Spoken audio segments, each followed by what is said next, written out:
അത്തം പിറന്നതോടെ ഓണത്തിൻ്റെ ഒരുക്കങ്ങളിലേക്ക് കടന്ന മലയാളികൾ. മുറ്റത്ത് പൂക്കളമൊരുക്കി മാവേലി മന്നനെ വരവേൽക്കുന്ന ഓണക്കാലം മലയാളിക്കെന്നും മനസ്സിൽ നന്മ തുളുമ്പുന്ന ഉത്സവമാണ്. വയനാട് ദുരന്തത്തിൻ്റെ പശ്ചാത്തലത്തിൽ സർക്കാർ തലത്തിലുള്ള ആഘോഷ പരിപാടികൾ ഒഴിവാക്കിയിട്ടുണ്ടെങ്കിലും ഓണം മലയാളികളുടെ മഹോത്സവം തന്നെയാണ്.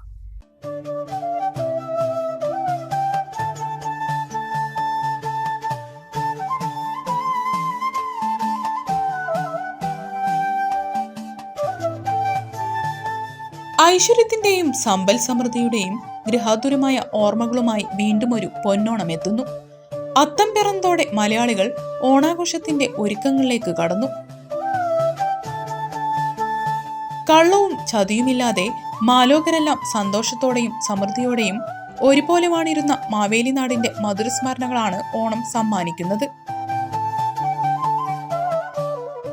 വയനാട് ഉരുൾപൊട്ടൽ ദുരന്തത്തിന്റെ പശ്ചാത്തലത്തിൽ സർക്കാർ തലത്തിലുള്ള ഓണാഘോഷം ഇത്തവണ ഒഴിവാക്കിയിട്ടുണ്ട്. എങ്കിലും ഓണച്ചന്തകളും വിപണികളുമെല്ലാം അടുത്ത ദിവസങ്ങളിൽ സജീവമാകും. ഗൃഹാതുരമായ ഓർമ്മകൾ ഓണത്തെയെന്നും സമ്പന്നമാക്കുന്നു.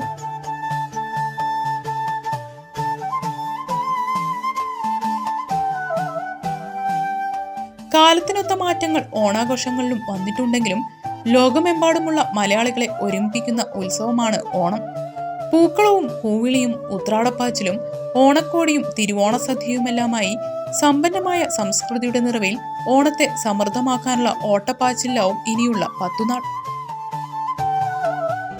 സമൃദ്ധിയുടെ നിറക്കാഴ്ചകൾ സമ്മാനിക്കുന്നതാവട്ടെ ഈ ഓണക്കാലവും.